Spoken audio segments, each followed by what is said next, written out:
지금은 한국을 건드리지 마. 워싱턴의 베테랑 노장들이 나지막이 뱉은 한마디. 그와 동시에 미국 안보라인이 수십 년간 금기시해온 두 단어가 대한민국 대통령의 입에서 터져 나왔습니다. 그리고 워싱턴은 충격적인 결정을 내렸죠. 반대도 경고도 아닌 완벽한 침묵이었습니다. 대한민국은 어떻게 허락을 구하던 나라에서 당당히 거래의 조건을 제한하는 게임 체인저로 우뚝 설 수 있었을까요? 오랜만에 한국 화이팅 댓글로 대한민국의 당당한 미래를 함께 응원해주세요. 그럼 사연 시작합니다. 그날 보고서 첫 장에 두 줄이 적혀 있었습니다. 저는 30년을 안보 분석에 바쳤지만 이 두 줄을 한 페이지에서 본 적은 없었습니다. 전시작전 통제권 환수, 핵추진 잠수함 확보, 따로 보면 위험한 단어였습니다. 같이 보면 금기였죠. 한국 대통령이 그 금기를 전 세계가 보는 앞에서 입에 올렸습니다. 그 자리에 있던 모두 펜을 내려놨습니다. 그리고 기다렸어요. 워싱턴이 뭐라고 말할지 말이죠. 그런데 아무 말도 나오지 않았습니다. 저는 로버트 헤이즈입니다. 미국 국방부에서 안보전략 자문위원으로 일했고 지금은 워싱턴 외곽의 한 싱크탱크에서 동북아 전략을 분석하고 있습니다. 올해로 꼭 30년째입니다. 저는 숫자를 믿는 사람입니다. 의진이 신념이니 하는 말들은 별로 믿지 않아요. 국가는 의지가 아니라 힘으로 움직이는 법이니까요. 그래서 한국을 볼 때도 제 결론은 늘 같았습니다. 강한 나라. 하지만 결국은 미국이라는 울타리 안에서 움직이는 나라. 그게 30년 동안 단 한 번도 틀린 적 없던 제 판단이었습니다. 2026년 5월의 어느 오후였습니다. 워싱턴은 평소와 다를 게 없었고 창밖으로는 잔디 깎는 기계 소리가 멀리서 들려오고 있었습니다. 저는 늘 하던 대로 책상에 앉아 동북아 전략 브리핑을 검토하고 있었죠. 한국 관련 보고서는 언제나 중요한 자리를 차지했지만 솔직히 말하면 대부분 예측 가능한 범위 안에 있었습니다. 미국의 해구산, 굳건한 한미동맹, 주한미군, 수십 년 동안 늘 같은 틀 안에서 돌아가던 이야기였습니다. 그래서 저는 그날도 가벼운 마음으로 첫 장을 넘겼습니다. 그런데 그 한 줄이 제 시선을 붙잡고 놓아주지 않았습니다. 대한민국 정부가 전시작전 통제권 환수를 공식 국가 목표로 추진한다는 내용이었습니다. 그리고 그 아래 한 줄이 더 있었습니다. 핵추진 잠수함 확보 계획을 공식화한다는 문장이었죠. 저는 보고서를 다시 처음부터 읽었습니다. 전작권, 핵잠수함, 미국 안보라인에서 수십 년 동안 가장 민감하게 다뤄온 두 단어였습니다. 특히 이 두 가지를 한자리에서 동시에 꺼내는 일은 외교적으로 거의 금기에 가까운 행동이었어요. 그런데 한국 대통령이 그것을 공개적으로 선언했습니다. 그것도 한 나라의 정식 국가 계획으로 말이죠. 순간 저도 모르게 피식 웃고 말았습니다. 왜냐하면 결말을 이미 알고 있다고 생각했기 때문입니다. 지난 30년 동안 수도 없이 반복되어 온 이야기였거든요. 한국이 시도하면 미국이 반대하고 결국 그 계획은 조용히 사라졌습니다. 언제나 똑같은 결말이었습니다. 이번에도 다르지 않을 거라고 저는 확신했습니다. 그날 오후 저는 동료 한 사람과 복도에서 마주쳤습니다. 그 친구도 같은 보고서를 들고 있더군요. 이번엔 한국이 좀 세게 나왔네요. 제가 먼저 웃으며 말을 건넸습니다. 세게 나오면 뭐 합니까? 결국 늘 그랬듯이 워싱턴이 정리하겠죠. 그 친구도 고개를 끄덕였습니다. 하긴 한두 번 본 일도 아니고요. 우리는 그렇게 가볍게 웃어 넘겼습니다. 저는 자리로 돌아와 커피를 한 잔 내렸습니다. 그리고 익숙한 마음으로 다음 절차를 기다렸어요. 곧 국무부에서 신중한 논평이 나올 테고 국방부는 한미동맹의 틀을 강조할 테고 백악관은 적당한 선에서 선을 그을 거라고 생각했습니다. 언제나 그래 왔으니까요. 그런데 이상한 일이 벌어지기 시작했습니다. 하루가 지났습니다. 아무 말도 없었어요. 이틀이 지났습니다. 여전히 조용했죠. 평소 같았으면 벌써 즉각적인 선 긋기가 나왔어야 했습니다. 한국이 이 정도 발언을 했다면 워싱턴의 누군가는 반드시 입을 열었어야 정상이었죠. 그런데 국무부도 국방부도 백악관도 약속이라도 한 듯 침묵을 지키고 있었습니다. 저는 그제야 커피잔을 내려놓았습니다. 뭔가가 이전과는 달랐거든요. 며칠 뒤 저는 정기적으로 나가던 점심 모임에 참석했습니다. 오랜 세월 안보 분야에서 함께 일해온 사람들이 모이는 자리였죠. 자연스럽게 한국 이야기가 나왔습니다. 저는 당연히 누군가 코웃음을 칠 거라고 예상했습니다. 또 한국이 무리수를 두는군 하는 식으로 말이죠. 그런데 분위기가 묘했습니다. 아무도 그 이야기를 가볍게 받지 않았어요. 한 사람이 조심스럽게 입을 열었습니다. 이번 건은 좀 지켜봐야 할 것 같습니다. 저는 의아해서 되물었습니다. 지켜보다니요? 늘 하던 대로 정리하면 되는 거 아닙니까? 그러자 맞은편에 앉아있던 저보다 한참 선배인 인사가 낮은 목소리로 한마디를 던졌습니다. 로버트, 요즘 한국은 예전 한국이 아닐세. 순간 식탁에 잠깐 정적이 흘렀습니다. 저는 그 말을 농담처럼 넘기려 했습니다. 선배님, 그건 매번 듣던 얘기 아닙니까? 한국은 늘 강해지고 있었죠. 그래도 결론은 항상 같았고요. 선배는 대답 대신 천천히 고개를 저었습니다. 그리고 더 이상 말을 잇지 않았습니다. 저는 그 침묵이 마음에 걸렸습니다. 평생 단호하게 의견을 내던 사람이 그날따라 말을 아끼고 있었거든요. 집으로 돌아오는 차 안에서 저는 그 짧은 대화를 몇 번이고 곱씹었습니다. 요즘 한국은 예전 한국이 아니다. 도대체 그 말은 무슨 뜻이었을까요? 물론 저도 한국이 성장했다는 것쯤은 알고 있었습니다. 세계 10위권의 경제력, 만만치 않은 군사력, 탄탄한 제조업. 하지만 그런 것들은 어디까지나 미국이라는 큰 틀 안에서의 성장일 뿐이라고 생각했습니다. 전자권과 핵잠수함은 차원이 다른 문제였어요. 그것은 미국이 수십 년 동안 쌓아 올린 동맹 질서의 가장 예민한 핵심을 건드리는 일이었으니까요. 그런데도 워싱턴은 움직이지 않았습니다. 저는 그날 밤 오래된 자료들을 다시 꺼내 들었습니다. 과거에 한국이 비슷한 시도를 했을 때마다 미국이 어떻게 반응했는지를 확인하고 싶었습니다. 답은 분명 그 안에 있을 거라고 믿었거든요. 하지만 자료를 넘기면 넘길수록 마음 한구석이 점점 더 불편해졌습니다. 이번엔 그 익숙한 패턴이 어디에서도 보이지 않았기 때문이죠. 워싱턴은 반대하지 않았습니다. 그리고 그게 오히려 저를 더 불안하게 만들었어요. 저는 창밖의 어두운 워싱턴 거리를 한참 동안 바라봤습니다. 30년 동안 한 번도 흔들린 적 없던 제 확신이 그날 처음으로 작은 금이 가기 시작했습니다. 도대체 한국은 지금 무엇을 손에 쥐고 있는 걸까요? 그리고 워싱턴은 무엇을 알고 있길래 저렇게 입을 다물고 있는 걸까요? 저는 그 질문을 아는 채 좀처럼 잠들지 못했습니다. 그날 밤 이후 저는 한동안 잠을 설쳤어요. 답을 찾지 못한 질문은 늘 사람을 괴롭히는 법이니까요. 다음 날 아침, 저는 평소보다 일찍 연구소에 나갔습니다. 그리고 가장 먼저 한 일은 한국이 과거에 이 카드를 어떻게 만지작거려 왔는지를 처음부터 다시 들여다보는 것이었습니다. 답은 늘 역사 속에 있었거든요. 자료의 첫 장을 펼치자 1990년대 초의 기록이 나왔습니다. 그 무렵 한국 해군 내부에서 핵추진 잠수함의 필요성이 처음으로 제기되었더군요. 지금으로부터 30년도 더 된 이야기입니다. 당시의 한국은 지금과는 전혀 다른 나라였습니다. 방위산업도 변변치 않았고 조선업도 지금처럼 세계를 호령하던 시절이 아니었어요. 그런데도 몇몇 해군 장교들은 이미 알고 있었습니다. 언젠가 북한의 잠수함 전력과 핵 위협에 맞서려면 오래 잠항할 수 있는 핵추진 잠수함이 반드시 필요하다는 사실을 말이죠. 하지만 그 논의는 오래가지 못했습니다. 미국이 원하지 않았기 때문입니다. 외교 채널을 통해 조용한 신호가 전해졌고 계획은 소리 없이 접혔습니다.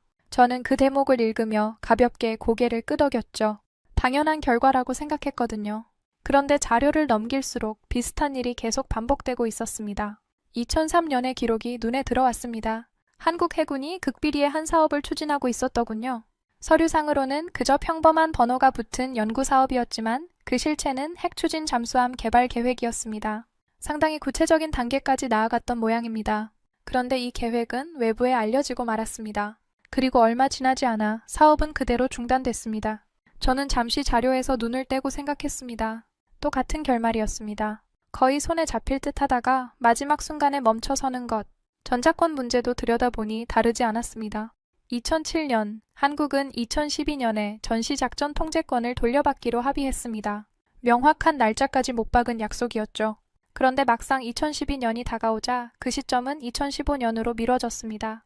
그리고 2015년이 되자 다시 연기됐습니다. 이번에는 아예 구체적인 날짜 자체가 사라졌어요. 조건이 충족되면 환수한다. 그렇게 표현은 바뀌었지만 그 조건이 정확히 언제 충족되는지는 아무도 명확히 답하지 못했습니다. 저는 그 대목에서 한참을 멈춰 있었습니다. 기약 없는 약속이었던 겁니다.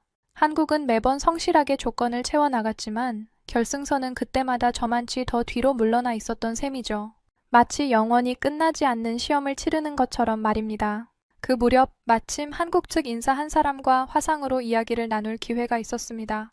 오래전 국제안보회의에서 알게 된 한국 국방 분야의 정통한 연구자였죠. 저는 조심스럽게 물었습니다. 솔직히 묻겠습니다. 한국은 왜 매번 이렇게 막히는데도 계속 시도하는 겁니까? 그는 잠시 말이 없었습니다. 그러더니 차분한 목소리로 대답하더군요. 헤이즈 박사님, 막힌 게 아니라 멈춘 겁니다. 우리는 한 번도 그 꿈을 접은 적이 없어요. 저는 그 표현이 인상 깊었습니다. 하지만 결과만 보면 늘 무산되지 않았습니까? 제가 다시 묻자 그는 살짝 쓴웃음을 지었습니다. 무산도인 게 아니라 때를 기다린 겁니다. 우리 입장에선 답답한 세월이었죠. 분명히 우리 안보를 위해 필요한 일인데 매번 마지막 문턱에서 누군가 고개를 젓곤 했으니까요. 그 목소리에는 오래 눌러둔 감정 같은 게 묻어 있었습니다. 솔직히 억울한 마음도 있었습니다. 우리 바다를 우리 손으로 지키겠다는 건데 그 당연한 권리를 두고 늘 허락을 구해야 했으니 말입니다. 저는 그 말에 선뜻 대꾸하지 못했습니다. 평소 같았으면 동맹의 질서니 비확산 체제니 하는 논리로 받아쳤을 텐데 그날은 어쩐지 그러고 싶지 않았어요. 통화를 끝내고 나서도 그 말이 한동안 귓가에 맴돌았습니다. 우리 바다를 우리 손으로 지키겠다는 것. 저는 다시 자료로 눈을 돌렸습니다. 그리고 이번에는 조금 다른 시선으로 기록들을 살펴보기 시작했습니다. 핵잠수함 전작권. 시기도 달랐고 정권도 달랐고 추진했던 사람들도 모두 달랐습니다. 그런데 결말만큼은 신기할 정도로 똑같았습니다. 거의 다 왔다 싶은 마지막 순간 어김없이 같은 벽이 나타났습니다. 그리고 그 벽의 이름은 언제나 미국이었습니다. 저는 의자의 등을 깊이 기댔습니다. 묘한 기분이 들었습니다. 한편으로는 한국이 안쓰럽기도 했습니다. 수십 년 동안 같은 문 앞에서 번번이 발길을 돌려야 했으니까요. 하지만 다른 한편으로는 솔직히 안심이 됐습니다. 역사는 반복되는 법이니까요. 이렇게 분명한 패턴이 있다면 이번 일도 결국 같은 길을 걷게 될 거라고 생각했습니다. 저는 혼잣말처럼 중얼거렸습니다. 이번에도 마찬가지일 거야. 한국은 또 한 번 기다리라는 답을 듣게 되겠지. 그렇게 스스로를 안심시키며 저는 자료를 덮으려 했습니다. 그런데 바로 그 순간 한 가지 사실이 마음에 걸렸습니다. 과거의 모든 사례에는 반드시 미국의 분명한 반대 신호가 남아 있었습니다. 외교 문서든 비공식 채널이든 어떤 형태로든 말이죠. 그런데 이번에는 그 신호가 어디에도 보이지 않았습니다. 저는 다시 보고서의 날짜를 확인했습니다. 한국이 선언한 지 벌써 며칠이 지나 있었습니다. 그런데도 워싱턴은 과거와 달리 아무런 반대의 흔적을 남기지 않고 있었어요. 역사는 분명 반복되고 있었습니다. 딱 한 가지, 미국의 반응만 빼고 말이죠. 며칠 동안 저는 한 가지 의문에서 좀처럼 빠져나오지 못했습니다. 한국은 도대체 왜 포기하지 않았을까? 그동안 수없이 막혔으면서도 어째서 그 무거운 카드를 다시 꺼내드는 걸까요?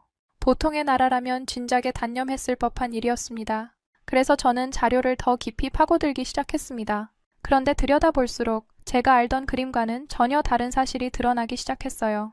한국은 단 한 번도 포기한 적이 없었습니다. 다만 공개적으로 떠들지 않았을 뿐이었죠. 1990년대 이후의 기록을 시간 순서대로 따라가 보았습니다. 핵추진 잠수함에 대한 연구는 겉으로 드러나는 형태만 바꿔가며 끊김없이 이어지고 있었습니다. 어떤 시기에는 잠수함 설계 역량을 다듬었고 또 어떤 시기에는 원자로 기술을 조용히 들여다봤습니다. 깊은 바닷속에서 오래 작전할 수 있는 능력도 한 걸음씩 쌓아가고 있었어요. 겉으로는 잠잠해 보였지만 물밑에서는 단 하루도 멈추지 않았던 셈입니다. 저는 그 끈질김에 솔직히 조금 놀랐습니다. 전작권 문제도 마찬가지였습니다. 정권이 바뀌어도 집권 세력의 성향이 달라져도 그 목표만큼은 사라지지 않았습니다. 누군가는 서두르려 했고 누군가는 신중하려 했지만 방향 자체를 접은 정부는 없었던 겁니다. 저는 그 대목에서 잠시 펜을 멈췄습니다. 보통 이런 문제는 정권이 바뀌면 흐지부지 되기 마련이거든요. 그런데 한국은 달랐습니다. 마치 세대를 넘겨가며 같은 약속을 이어받는 사람들처럼 보였습니다. 그런데 묘한 일이 있었습니다. 시도할 때마다 거의 똑같은 장면이 반복됐다는 점입니다. 먼저 계획이 발표됩니다. 그리고 논의가 한 걸음씩 진전됩니다. 사람들의 기대감이 서서히 부풀어 오릅니다. 그러다 결정적인 마지막 순간 어김없이 제동이 걸립니다. 저는 그 반복되는 흐름을 보며 한 가지 결론에 다다랐습니다. 한국은 아직 넘어서는 안 될 선을 건드리고 있는 것이라고 말이죠. 그 무렵 저는 워싱턴에서 오래 일한 옛 동료와 저녁을 함께 했습니다. 한반도 문제를 수십 년간 다뤄온 베테랑이었죠. 저는 그동안 정리한 생각을 털어놓았습니다. 아무리 봐도 한국은 같은 벽에 또 부딪힐 겁니다. 핵잠수함이든 전작권이든 결국 미국이 쥐고 있는 문제니까요. 그러자 그는 와인잔을 천천히 내려놓으며 저를 빤히 바라봤습니다. 로버트, 자네 정말 그렇게 생각하나? 저는 당연하다는 듯 대답했습니다. 아닙니까? 30년 동안 단 한 번도 예외가 없었는데요. 그는 잠시 입을 다물었다가 낮은 목소리로 말했습니다. 예외가 없었다는 건 거꾸로 말하면 이제 예외가 나올 때가 됐다는 뜻일 수도 있지. 저는 그 말을 가볍게 웃어 넘겼습니다. 선배님까지 그러시는군요. 요즘 다들 한국 얘기만 나오면 말을 아끼시던데. 그가 고개를 끄덕였습니다. 그럴 만한 이유가 있으니까 그러는 거겠지. 저는 조금 답답해졌습니다. 도대체 그 이유가 뭡니까? 다들 뭔가 알고 있는 것처럼 굴면서 정작 입을 여는 사람은 없지 않습니까? 그는 대답 대신 어깨를 으쓱했습니다. 그 모호한 태도가 솔직히 저를 더 조바심 나게 만들었어요. 집으로 돌아와 저는 다시 책상 앞에 앉았습니다. 그리고 이번에는 한국이 넘어야 할 장벽이 구체적으로 무엇인지를 하나하나 짚어봤습니다. 그러자 오히려 제 확신이 더 단단해졌습니다. 핵추진 잠수함은 단순한 무기 하나의 문제가 아니었습니다. 전작권 역시 단순한 군사지휘권 이상의 의미를 담고 있었죠. 그것은 미국이 수십 년에 걸쳐 공들여 쌓아 올린 동맹 질서의 가장 예민한 핵심이었습니다. 쉽게 양보할 수 있는 성질의 것이 아니었어요. 게다가 이번에는 과거보다 넘어야 할 문턱이 훨씬 더 많아져 있었습니다. 핵잠수함을 움직이려면 핵연료가 필요합니다. 그런데 그 연료 문제는 양국이 맺은 원자력 협정에 발목이 잡혀 있었습니다. 그뿐이 아니었습니다. 미국 의회의 동의가 필요했고 에너지를 담당하는 부처의 검토를 거쳐야 했으며 국방부와 국무부의 입장도 제각각 조율해야 했습니다. 예전에는 한두 개의 관문만 넘으면 됐다면 이제는 그 관문이 겹겹이 늘어서 있는 형국이었습니다. 저는 그 복잡한 구조를 정리하면서 속으로 생각했습니다. 이건 의지만으로 뚫을 수 있는 벽이 아니라고 말이죠. 문득 며칠 전 통화했던 한국 연구자의 말이 떠올랐습니다. 막힌 게 아니라 멈춘 거라던 그 표현 말입니다. 저는 혼잣말처럼 중얼거렸습니다. 이번에도 결국 멈추게 될 겁니다. 문제는 의지가 아니라 구조니까요. 한국의 의지는 충분히 확인했습니다. 끈질겼고 일관됐고 세대를 넘어 이어졌습니다. 하지만 의지가 강하다고 해서 구조의 벽이 무너지는 건 아니거든요. 저는 그렇게 결론을 내렸습니다. 그날 밤 저는 그동안 정리한 분석을 한 편의 보고서로 정리하기 시작했습니다. 제목 아래 첫 문장을 이렇게 적었습니다. 한국은 또다시 같은 벽 앞에 서게 될 것이다. 키보드를 두드리는 손에는 평소의 확신이 실려 있었습니다. 30년 경력이 말해주는 결론이었으니까요. 그런데 마지막 마침표를 찍으려는 순간 이상하게도 손끝이 잠시 멈칫했습니다. 왜였을까요? 모든 논리는 완벽했습니다. 장벽의 목록도 과거의 사례도 구조적 분석도 빈틈이 없었어요. 그런데 딱 한 가지 설명되지 않는 것이 있었습니다. 만약 제 분석이 맞다면 미국은 진작에 한국을 향해 분명한 신호를 보냈어야 했습니다. 과거에 늘 그랬던 것처럼 말이죠. 그런데 워싱턴은 여전히 침묵하고 있었습니다. 마치 이 벽을 굳이 세울 생각이 없다는 듯이 말입니다. 저는 화면에 적힌 그 단정한 문장을 한참 동안 바라봤습니다. 논리는 완벽했지만 현실은 그 논리를 따라오지 않고 있었어요.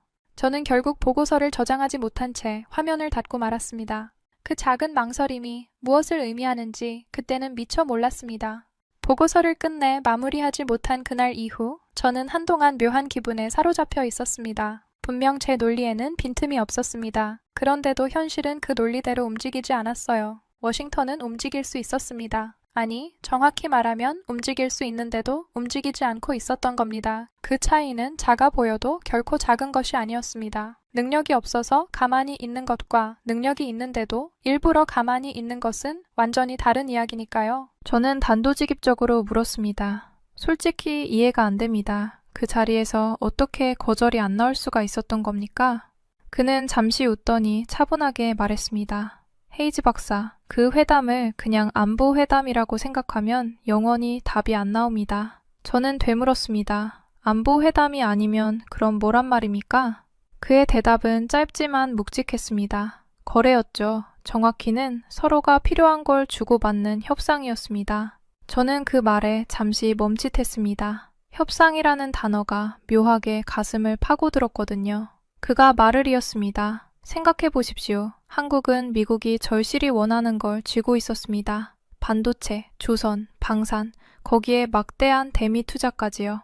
미국도 그걸 모를 리 없죠. 그러니 한국이 핵잠수함 이야기를 꺼냈을 때 무작정 거절할 수가 없었던 겁니다. 저는 천천히 물었습니다. 그러니까 한국이 일방적으로 부탁만 하는 자리가 아니었다는 말씀이군요. 그가 고개를 끄덕였습니다. 그렇습니다. 한국은 줄 것이 있었고 받을 것을 요구했습니다. 그게 바로 협상 아니겠습니까? 전화를 끊고 나서도 저는 한참을 멍하니 앉아 있었습니다. 협상이라는 두 글자가 머릿속에서 좀처럼 떠나지 않았어요. 그동안 제가 그려온 그림 속에서 한국은 늘 무언가를 청하는 쪽이었습니다. 핵우산을 부탁하고 무기 도입을 요청하고 안보 공약을 다짐받는 나라. 그래서 저는 이번에도 한국이 미국에게 허락을 구하는 거라고만 생각했습니다. 그런데 아니었던 겁니다. 한국은 허락을 구하러 간 게 아니라 거래를 하러 간 거였어요. 손에 분명한 패를 쥐고 그 패를 협상 테이블 위에 당당히 올려놓을 줄 아는 나라.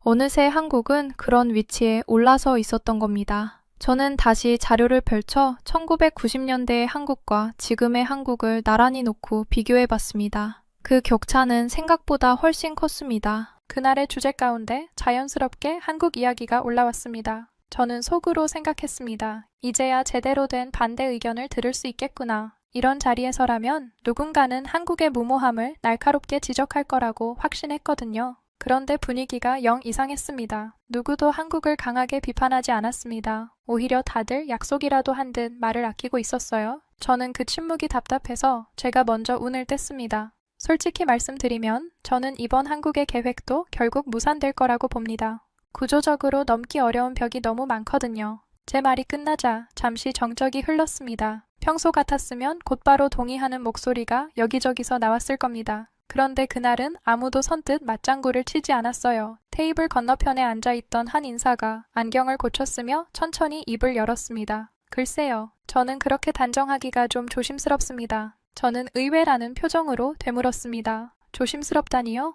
어떤 점에서 말입니까? 그는 잠시 뜸을 들이더니 짧게 대답했습니다. 그냥 예전과는 공기가 다릅니다. 공기가 다르다. 저는 그 모호한 표현이 영 마음에 들지 않았습니다. 분석객의 공기 같은 건 아무런 근거가 되지 못하니까요. 그래서 좀 더 밀어붙였습니다. 구체적으로 어떤 근거가 있으신 겁니까? 한국이 가진 카드가 그렇게 대단합니까? 그러자 그 자리에 있던 군에서 오래 복무하고 퇴역한 노장 한 분이 낮고 단단한 목소리로 한마디를 던졌습니다. 지금은 건드리지 마. 그 말이 떨어지는 순간 회의실 전체가 잠시 조용해졌습니다. 농담처럼 던진 말이 아니었습니다. 오랜 세월 군과 정부를 거친 사람만이 낼 수 있는 무게가 실린 경고였어요. 저는 그 말을 애써 가볍게 받아 넘기려 했습니다. 장군님, 그게 무슨 뜻입니까? 한국이 뭐라도 쥐고 있다는 말씀이신가요? 그는 저를 한번 쳐다보더니 더 이상 설명하지 않았습니다. 그저 천천히 고개를 가로저을 뿐이었죠. 마치 지금은 말할 때가 아니라는 듯이 말입니다. 저는 더 캐묻고 싶었지만 그 단호한 침묵 앞에서 결국 입을 다물 수밖에 없었습니다. 세미나가 끝나고 돌아오는 길에도 그 짧은 한마디가 머릿속을 떠나지 않았습니다. 지금은 건드리지 마. 도대체 무엇을 건드리지 말라는 것이었을까요? 처음에는 그저 노장의 신중함이려니 했습니다. 그런데 며칠 사이 비슷한 이야기를 여러 곳에서 듣게 됐습니다. 우연이라고 하기에는 너무 잦았어요. 한 외교 분야 인사와 차를 마시던 자리에서였습니다. 제가 한국 이야기를 꺼내자 그는 찻잔을 만지작거리며 말했습니다. 헤이즈 박사, 한국은 이제 예전의 한국이 아닙니다. 저는 그 말을 또 듣게 되자 살짝 헛웃음이 나왔습니다. 다들 약속이라도 하신 겁니까? 요즘 만나는 사람마다 똑같은 말씀을 하시는군요. 그러자 그가 정색을 하며 말했습니다. 그만큼 상황이 복잡하다는 뜻이겠죠. 솔직히 말하면 워싱턴도 지금 계산 중입니다. 저는 그 표현이 귀에 박혔습니다. 계산 중이라니. 반대도 아니고 찬성도 아니고 계산을 하고 있다는 거였습니다. 그때부터 이상한 소문들이 조금씩 제 귀에 들어오기 시작했습니다. 한국이 손에 쥔 카드가 생각보다 훨씬 많다는 이야기. 그래서 미국이 섣불리 먼저 움직이지 못하는 거라는 이야기. 어떤 사람은 경제 쪽을 넌지시 언급했고 또 어떤 사람은 산업이라는 단어를 흘리듯 내뱉었습니다. 하지만 누구 하나 그 실체를 또렷하게 설명해 주지는 않았어요. 다들 무언가 알고 있는 듯한 표정이었지만 정작 핵심에 다다르면 약속이라도 한 것처럼 입을 닫았습니다. 그 침묵은 시간이 갈수록 점점 더 기묘하게 느껴졌습니다. 저는 평생을 근거와 숫자로 살아온 사람입니다. 그런데 이번만큼은 손에 잡히는 근거가 아무것도 없었어요. 들리는 건 모두 단편적인 암시뿐이었습니다. 공기가 다르다. 지금은 건드리지 마라. 워싱턴이 계산 중이다. 이 조각들을 아무리 맞춰봐도 하나의 완성된 그림이 그려지지 않았습니다. 저는 그날 밤늦게까지 책상 앞에 앉아 그 조각들을 노트에 적어 내려갔습니다. 그리고 그것들을 가만히 들여다보다가 문득 등줄기가 서늘해지는 걸 느꼈습니다. 만약 이 모든 암시가 사실이라면 한국은 더 이상 미국의 허락을 구하는 위치에 있는 게 아닐지도 모릅니다. 오히려 미국이 한국을 두고 무언가를 저울질해야 하는 상황. 제 30년 분석 인생에서 단 한 번도 상상해 본 적 없는 그림이었습니다. 저는 노트를 덮으며 고개를 저었습니다. 말도 안 되는 소리야. 한국이 무슨 수로. 그렇게 스스로를 다독였지만 한번 흔들리기 시작한 확신은 좀처럼 제자리로 돌아오지 않았습니다. 그날 이후 저는 잠들기 전마다 같은 질문을 떠올리게 됐습니다. 워싱턴이 반대하지 않는다는 것. 평소에 저라면 그것을 좋은 신호로 받아들였을 겁니다. 그런데 이번에는 달랐어요. 그 침묵이 오히려 저를 더 불안하게 만들었습니다. 반대가 없다는 건 어쩌면 반대할 수 없는 이유가 생겼다는 뜻일 테니까요. 저는 어둠 속에서 천장을 바라보며 같은 물음을 거듭 곱씹었습니다. 도대체 한국은 지금 무엇을 손에 쥐고 있는 걸까요? 그리고 워싱턴은 그 카드의 정체를 이미 알고 있기에 저토록 입을 다물고 있는 걸까요? 답을 알 수 없었기에 그 밤은 유난히 길게만 느껴졌습니다. 그날 이후 저는 사무실에 틀어박혀 한국 관련 자료를 처음부터 다시 뒤지기 시작했습니다. 처음에는 그저 단순한 호기심이었어요. 도대체 워싱턴이 왜 움직이지 않는가? 왜 한국의 전자권 환수 선언과 핵 잠수함 계획 앞에서 평소답지 않게 입을 다물고 있는가? 그 답을 찾고 싶었습니다. 그런데 정작 실마리는 제가 전혀 예상하지 못했던 곳에서 튀어나왔습니다. 군사 자료가 아니었어요. 뜻밖에도 반도체였습니다. 미국 상무부에 한 보고서를 넘기던 중이었습니다. 무심코 지나치려던 문장 하나가 제 눈을 붙잡았습니다. 한국 기업의 협력 없이는 공급망 재편 계획을 제대로 달성할 수 없다는 내용이었죠. 처음에는 대수롭지 않게 여겼습니다. 그런 표현이야 외교적 수사로 흔히 쓰이니까요. 그런데 비슷한 문장이 다른 보고서에서도 계속 모습을 드러냈습니다. 조선업을 다룬 보고서에서도 방위산업을 분석한 자료에서도 에너지 관련 문서에서도 마찬가지였어요. 어느 쪽을 펼쳐들든 거기엔 어김없이 한국이 자리 잡고 있었습니다. 저는 점점 이상한 기분에 휩싸이기 시작했습니다. 생각해보면 미국은 지금 중국과 사활을 건 경쟁을 벌이고 있었습니다. 그리고 그 경쟁의 가장 중요한 길목마다 묘하게도 한국이 서 있었던 겁니다. 메모리 반도체, 선박을 만드는 조선업, 전기차에 들어가는 배터리, 원자력 발전, 무기를 만드는 방위산업, 하나같이 미래의 패권을 좌우할 핵심 분야였습니다. 그런데 그 중요한 자리마다 한국 기업의 이름이 빠지지 않고 등장하고 있었어요. 저는 처음엔 우연이라고 생각했습니다. 하지만 우연이라는 건 3번씩 4번씩 반복되지 않는 법이거든요. 특히 조선 분야는 충격적이었습니다. 미국은 한때 세계 최강의 조선 강국이었지만 지난 수십 년 사이 그 자리를 거의 잃어버렸습니다. 군함을 만들고 정비할 능력조차 위태로워진 상황이었죠. 그래서 미국은 막대한 예산을 들여 무너진 조선업을 되살리려 하고 있었습니다. 그런데 그 재건 계획서의 한복판에 한국 조선사들의 이름이 또렷하게 박혀 있었습니다. 자국의 안보 산업을 되살리는 일에 동맹국 기업의 손을 빌려야 하는 처지였던 겁니다. 저는 그 대목을 읽으며 한동안 멍하니 화면을 바라봤습니다. 마침 그때 산업정책을 오래 연구해 온 후배 분석가가 제 방에 들렀습니다. 저는 그를 붙잡고 물었습니다. 이보게, 솔직히 하나만 묻겠네. 지금 미국 조선업 재건 계획에서 한국 기업이 빠지면 어떻게 되나? 그는 잠시 머뭇거리더니 솔직하게 답했습니다. 빠지면 계획 자체가 몇 년은 늦어질 겁니다. 당장 그만한 건조 능력을 가진 동맹국이 마땅치 않거든요. 저는 다시 물었습니다. 그게 그렇게까지 심각한가? 미국이 못할 일은 아니지 않나? 그러자 그가 고개를 저으며 말했습니다. 박사님, 능력의 문제가 아니라 시간의 문제입니다. 중국은 지금 이 순간에도 함정을 찍어내고 있어요. 미국한테는 그 시간을 기다려줄 여유가 없습니다.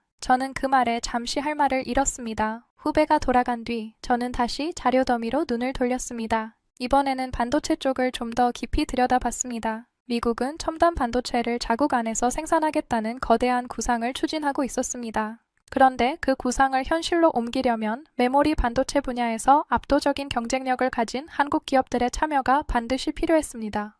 공장을 세우는 것도 기술을 운용하는 것도 결국 사람과 노하우가 있어야 가능한 일이니까요. 배터리도 사정은 비슷했습니다. 원자력 발전 분야에서도 한국은 미국이 손을 내밀 만한 몇 안 되는 협력 상대였어요. 저는 그 사실들을 하나씩 확인하면서 가슴 한구석이 점점 묵직해지는 걸 느꼈습니다. 저는 그제야 어렴풋이 깨닫기 시작했습니다. 미국은 한국을 단순한 동맹국으로만 보고 있는 게 아니었습니다. 이미 없어서는 안 될 필수적인 동반자로 여기고 있었던 겁니다. 그동안 제가 알던 한국은 미국이 지켜주고 보호해주는 나라였습니다. 그런데 자료가 보여주는 한국은 전혀 달랐어요. 미국이 자국의 미래를 위해 오히려 필요로 하는 나라였습니다. 도움을 받는 쪽이 아니라 도움을 줄 수 있는 쪽이었던 거죠. 저는 그 사실을 받아들이는데 적지 않은 시간이 걸렸습니다. 30년 동안 굳어진 생각의 틀이 그렇게 쉽게 바뀔 리 없었으니까요. 그 순간 며칠 전 세미나에서 들었던 그 말이 다시 떠올랐습니다. 지금은 건드리지 마. 그때는 도무지 이해할 수 없었던 그 한마디가 이제 조금씩 다른 의미로 다가오기 시작했습니다. 어쩌면 그 노장은 제가 이제야 발견한 이 그림을 이미 알고 있었던 게 아닐까요? 한국이라는 카드가 미국의 산업과 안보 곳곳에 얼마나 깊숙이 박혀 있는지를 말입니다. 함부로 건드렸다가는 정작 미국 자신이 곤란해지는 상황. 그래서 워싱턴은 반대하지 못하고 그저 계산만 하고 있었던 건지도 모릅니다. 저는 의자에 등을 기대고 천장을 한참 동안 올려다봤습니다. 평생을 군사력이라는 잣대로 나라의 힘을 재왔던 사람입니다. 전차가 몇 대인지, 전투기가 몇 대인지, 미사일이 몇 기인지 그런 숫자들로 강대국과 약소국을 가늠해왔어요. 그런데 한국의 진짜 힘은 제가 평생 들여다보던 그 숫자판 위에 있지 않았습니다. 눈에 잘 보이지도 않던 산업의 영역에 조용히 그러나 단단하게 자리 잡고 있었던 겁니다. 저는 그날 처음으로 인정했습니다. 어쩌면 나는 한국을 재는 자를 처음부터 잘못 들고 있었던 게 아닐까. 그 생각이 들자 묘한 당혹감이 밀려왔습니다. 자료를 정리하고 사무실을 나서는데 창밖으로 워싱턴의 저녁 노을이 붉게 번지고 있었습니다. 저는 그 풍경을 바라보며 혼잣말을 했습니다. 어디를 봐도 한국이 있군. 정말이지. 어디를 펼쳐봐도 말이야. 며칠 전까지만 해도 저는 한국이 또 한 번 벽 앞에서 좌절할 거라고 확신했습니다. 그런데 이제는 그 확신이 흔들리다 못해 거의 무너지기 직전이었어요. 미국이 한국을 필요로 하고 있다. 이 단순한 사실 하나가 제가 30년 동안 쌓아 올린 모든 판단을 뿌리째 흔들고 있었습니다. 그리고 저는 예감했습니다. 이것은 아직 시작에 불과하다는 것을 말이죠. 그날의 발견 이후 저는 한 가지 자료를 다시 꺼내 들었습니다. 2025년 가을 한국에서 열렸던 에이펙 정상회의 기록이었습니다. 사실 처음 이 자료를 봤을 때는 그저 흔한 외교 행사 가운데 하나로 여기고 대충 넘겼었어요. 정상들이 모여 악수하고 사진 찍고 공동성명을 발표하는 그런 자리 말입니다. 그런데 이제는 도무지 그렇게 가볍게 넘길 수가 없었습니다. 한국이 미국의 산업과 안보 깊숙한 곳에 박혀 있다는 사실을 알게 된 뒤로는 같은 기록도 전혀 다르게 읽혔거든요. 저는 그 회담의 세부 기록을 처음부터 한 줄씩 꼼꼼히 다시 짚어나가기 시작했습니다. 그날 한국 대통령은 미국 대통령 앞에서 한 가지 사안을 꺼냈습니다. 다름 아닌 핵 추진 잠수함 문제였습니다. 그리고 그것을 움직이는데 반드시 필요한 연료 공급에 관한 이야기까지 함께 올렸어요. 저는 그 대목에서 잠시 숨을 골랐습니다. 30년 동안 그 누구도 미국 대통령의 면전에서 이 문제를 정면으로 꺼낸 적이 없었기 때문입니다. 한국 내부에서 논의된 적은 있었어도 정상회담 테이블 위에 이렇게 직접 올려놓은 경우는 없었습니다. 예전 같았으면 그 말이 끝나기가 무섭게 분위기가 얼어붙었을 겁니다. 정중하지만 단호한 거절. 그것이 늘 정해진 수순이었으니까요. 그런데 기록 속 결과는 제 예상과 정반대였습니다. 미국 대통령은 그 자리에서 거절하지 않았습니다. 오히려 공개적인 자리에서 승인할 뜻이 있다는 취지의 발언을 내놓았어요. 저는 그 문장을 읽고 또 읽었습니다. 처음에는 제가 잘못 읽은 줄 알았습니다. 그래서 원문을 다시 확인하고 당시의 보도 자료까지 찾아봤습니다. 하지만 내용은 분명했어요. 미국은 한국의 핵 추진 잠수함에 대해 문을 닫는 대신 열어두는 쪽을 택한 겁니다. 저는 한동안 그 사실을 믿기가 어려웠습니다. 제가 알던 워싱턴이라면 결코 있을 수 없는 일이었으니까요. 도대체 무엇이 달라진 걸까요? 저는 그 답을 찾기 위해 당시 회담을 가까이서 지켜봤던 한 인색에 연락을 취했습니다. 외교계에서 잔뼈가 굵은 사람이었죠. 저는 단도직입적으로 물었습니다. 솔직히 이해가 안 됩니다. 그 자리에서 어떻게 거절이 안 나올 수가 있었던 겁니까? 그는 잠시 웃더니 차분하게 말했습니다. 헤이즈 박사, 그 회담을 그냥 안보 회담이라고 생각하면 영원히 답이 안 나옵니다. 저는 되물었습니다. 안보 회담이 아니면 그럼 뭐란 말입니까? 그의 대답은 짧지만 묵직했습니다. 거래였죠. 정확히는 서로가 필요한 걸 주고받는 협상이었습니다. 저는 그 말에 잠시 멈칫했습니다. 협상이라는 단어가 묘하게 가슴을 파고들었거든요. 그가 말을 이었습니다. 생각해 보십시오. 한국은 미국이 절실히 원하는 걸 쥐고 있었습니다. 반도체, 조선, 방산, 거기에 막대한 대미 투자까지요. 미국도 그걸 모를 리 없죠. 그러니 한국이 핵 잠수함 이야기를 꺼냈을 때 무작정 거절할 수가 없었던 겁니다. 저는 천천히 물었습니다. 그러니까 한국이 일방적으로 부탁만 하는 자리가 아니었다는 말씀이군요. 그가 고개를 끄덕였습니다. 그렇습니다. 한국은 줄 것이 있었고 받을 것을 요구했습니다. 그게 바로 협상 아니겠습니까? 전화를 끊고 나서도 저는 한참을 멍하니 앉아 있었습니다. 협상이라는 두 글자가 머릿속에서 좀처럼 떠나지 않았어요. 그동안 제가 그려온 그림 속에서 한국은 늘 무언가를 청하는 쪽이었습니다. 해고산을 부탁하고 무기 도입을 요청하고 안보 공약을 다짐받는 나라. 그래서 저는 이번에도 한국이 미국에게 허락을 구하는 거라고만 생각했습니다. 그런데 아니었던 겁니다. 한국은 허락을 구하러 간 게 아니라 거래를 하러 간 거였어요. 손에 분명한 패를 쥐고 그 패를 협상 테이블 위에 당당히 올려놓을 줄 아는 나라. 어느새 한국은 그런 위치에 올라서 있었던 겁니다. 저는 다시 자료를 펼쳐 1990년대의 한국과 지금의 한국을 나란히 놓고 비교해 봤습니다. 그 격차는 생각보다 훨씬 컸습니다. 30여 년 전 한국은 핵잠수함 이야기를 꺼냈다가 조용한 신호 한 번의 계획을 접어야 했던 나라였습니다.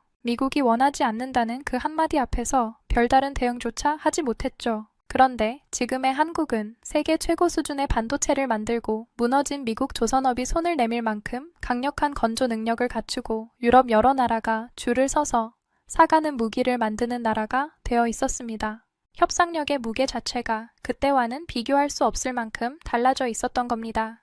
그제야 저는 미국이 침묵했던 진짜 이유를 또렷하게 이해하기 시작했습니다. 워싱턴이 반대하지 않은 것은 한국이 약해서 봐준 게 아니었습니다. 오히려 한국이 강해졌기 때문에 함부로 반대할 수 없었던 겁니다. 한국을 막아서는 순간 미국이 절실히 필요로 하는 그 협력에도 금이 갈 수 있었으니까요. 힘의 균형이라는 건 바로 이런 것이었습니다. 협상은 결국 서로가 서로를 필요로 할 때 비로소 성립하는 법이거든요. 그리고 2025년 가을의 그 회담은 한국이 마침내 그 균형의 한쪽 축에 올라섰음을 보여주는 분명한 장면이었습니다. 저는 노트를 펼쳐 그날 정리한 생각을 한 줄씩 적어 내려갔습니다. 한국은 더 이상 허락을 구하는 나라가 아니다. 이미 거래를 하는 나라다. 펜을 쥔 손끝이 미세하게 떨렸습니다. 30년 동안 단 한 번도 적어본 적 없는 문장이었으니까요. 저는 그 문장을 한참 동안 들여다봤습니다. 인정하고 싶지 않은 마음과 인정할 수밖에 없는 사실이 제 안에서 부딪히고 있었어요. 하지만 분석가로서 저는 사실 앞에서 눈을 감을 수 없었습니다. 자료가 말하고 있었고 기록이 증언하고 있었으며 현실이 그것을 뒷받침하고 있었으니까요.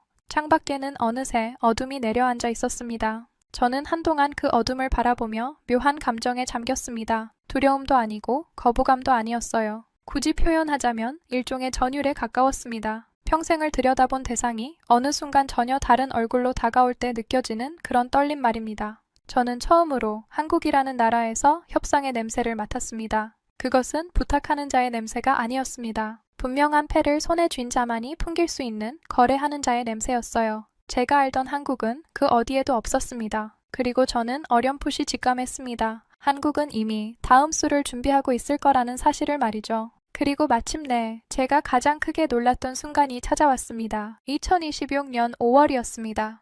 한국 정부가 하나의 계획을 공식적으로 세상에 내놓았어요. 이름하여 장보고 M 프로젝트였습니다.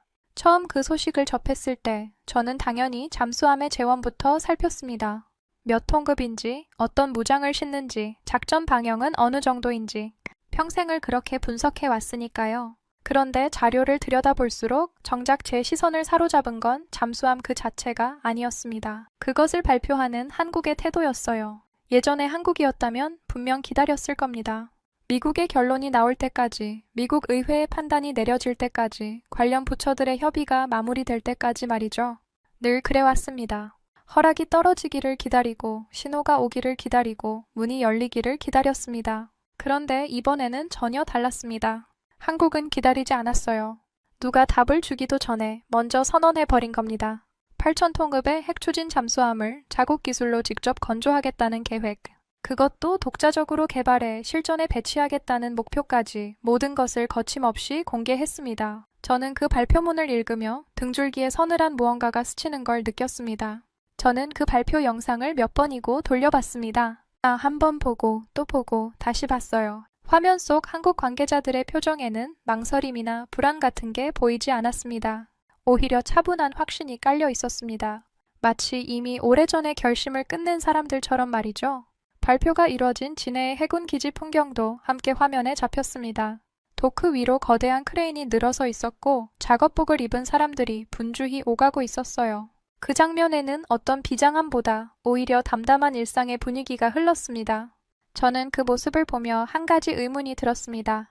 도대체 이 자신감은 어디서 나오는 걸까요? 미국의 최종 승인이 떨어진 것도 아닌데 어떻게 저렇게 당당할 수 있는 걸까요? 한참을 들여다본 끝에 저는 비로소 한 가지 사실을 깨닫기 시작했습니다. 마침 그 무렵 한국 조선 산업의 정통한 전문가와 이야기를 나눌 기회가 있었습니다. 저는 궁금증을 참지 못하고 물었습니다. 솔직히 묻겠습니다. 8,000통읍 핵 잠수함을 한국이 정말 독자적으로 건조할 능력이 있는 겁니까? 그는 망설임 없이 대답했어요. 능력은 이미 충분합니다, 박사님. 한국은 세계에서 손꼽히는 조선 강국이에요. 대형 잠수함을 설계하고 만드는 기술은 이미 오래전에 확보했습니다. 저는 다시 물었습니다. 그렇다면 진짜 관건은 무엇입니까? 그러자 그가 의미심장하게 답했습니다. 연료와 외교, 딱 그 두 가지였죠. 그리고 그 두 가지가 이번에 풀리기 시작한 겁니다. 저는 그 말을 곱씹으며 다시 물었습니다.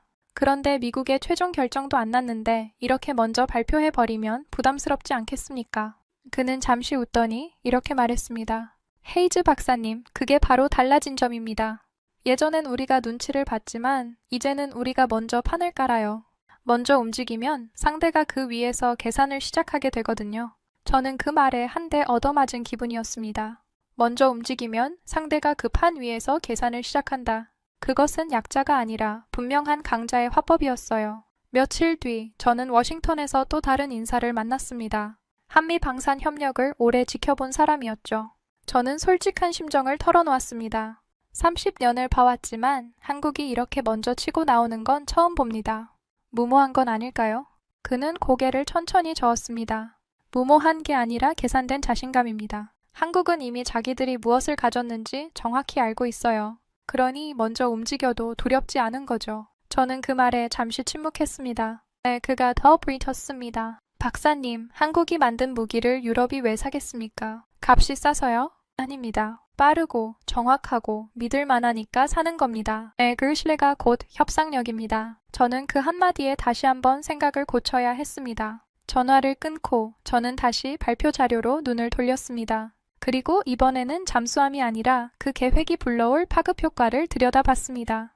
장보고 M 프로젝트는 단순히 군함 한 척을 만드는 사업이 아니었습니다. 설계부터 건조, 부품과 소재, 정비와 운용에 이르기까지 거대한 산업의 사슬이 함께 움직이는 일이었어요. 자료에 따르면 이 사업으로 만들어질 일자리만 4만 개를 훌쩍 넘는다고 했습니다. 수많은 중소기업이 참여하고 새로운 기술이 축적되며 그 경험이 다시 다음 세대의 산업으로 이어지는 구조였습니다. 잠수함 한 척이 수만 명의 삶과 수백 개의 기업을 먹여 살리는 셈이었죠. 저는 그 그림을 보며 또 한 번 생각을 고쳐 먹어야 했습니다. 한국에게 이 잠수함은 무기인 동시에 산업이자 미래였던 겁니다. 저는 의자에 깊숙이 몸을 묻고 천천히 생각을 정리했습니다. 그동안 저는 한국을 두고 늘 결과를 확신해야만 움직이는 나라라고 여겨왔습니다. 모든 변수가 정리되고 모든 허락이 떨어지고 안전이 보장된 다음에야 비로소 한 걸음을 떼는 나라. 그런데 장보고 N 프로젝트를 보며 저는 그 생각이 완전히 틀렸음을 인정해야 했습니다. 한국은 결과가 확실해서 움직이는 나라가 아니었어요. 오히려 먼저 움직임으로써 스스로 결과를 만들어내는 나라였습니다. 그 차이는 작아 보여도 실은 모든 것을 뒤바꾸는 결정적인 차이였습니다. 생각이 거기에 미치자 저는 묘한 전율을 느꼈습니다. 결과를 기다리는 자와 결과를 만들어내는 자, 이 둘 사이에는 건널 수 없는 강이 놓여 있거든요. 기다리는 나라는 늘 남의 결정에 운명을 맡길 수밖에 없습니다. 하지만 먼저 움직이는 나라는 자신의 의지로 판을 짜고 흐름을 이끌어갑니다.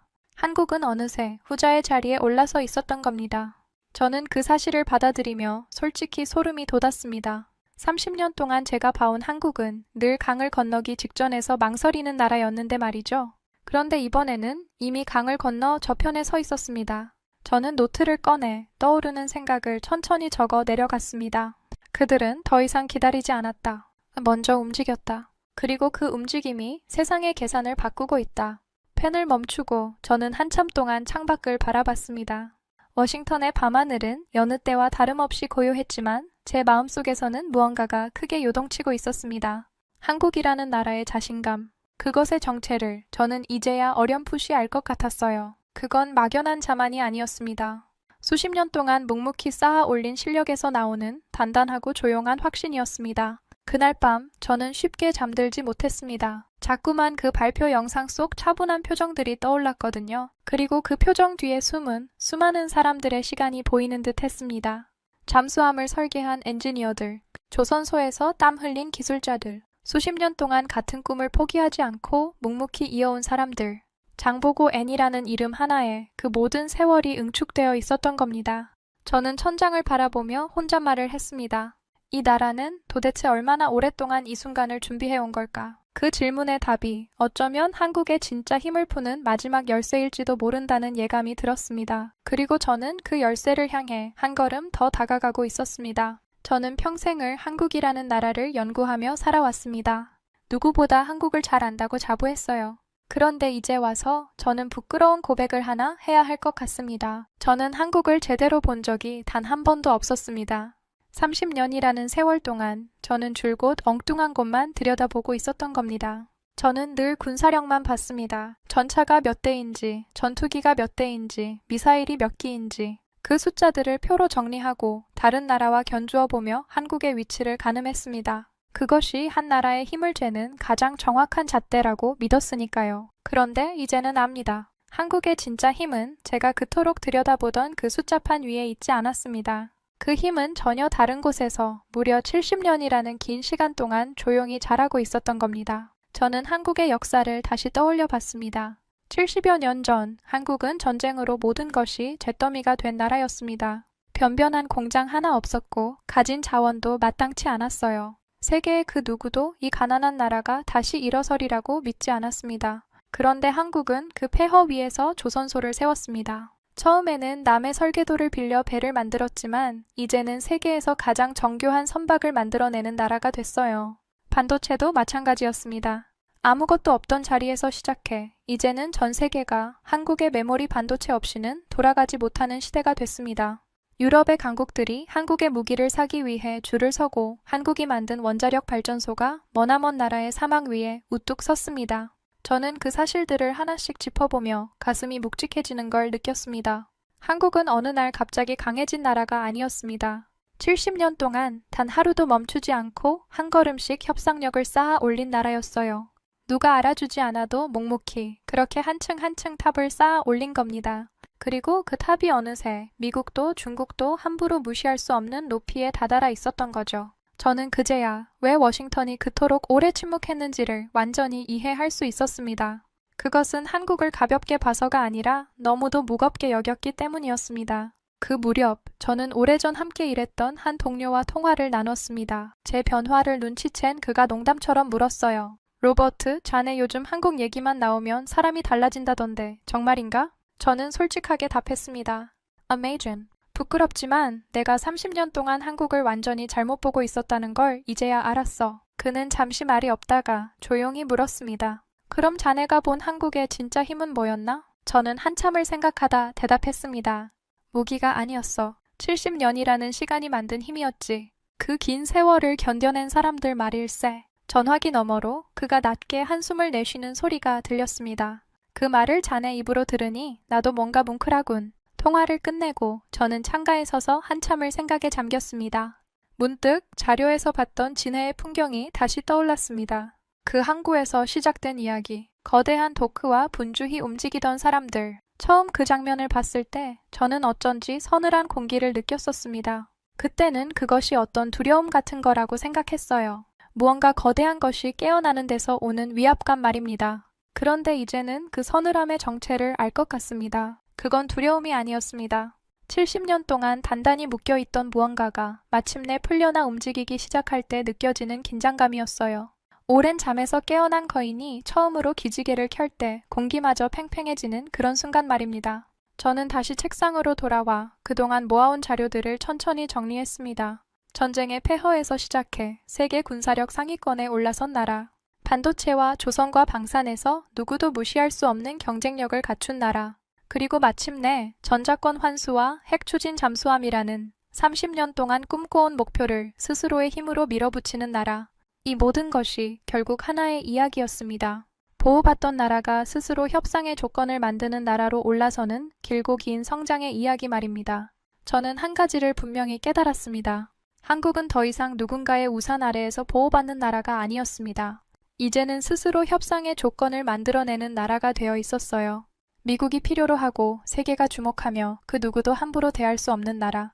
제가 30년 동안 한사코 인정하지 않으려 했던 그 사실이 이제는 너무도 또렷하게 제 눈앞에 펼쳐져 있었습니다. 저는 그 사실 앞에서 오랫동안 붙들고 있던 제 낡은 생각을 조용히 내려놓았습니다.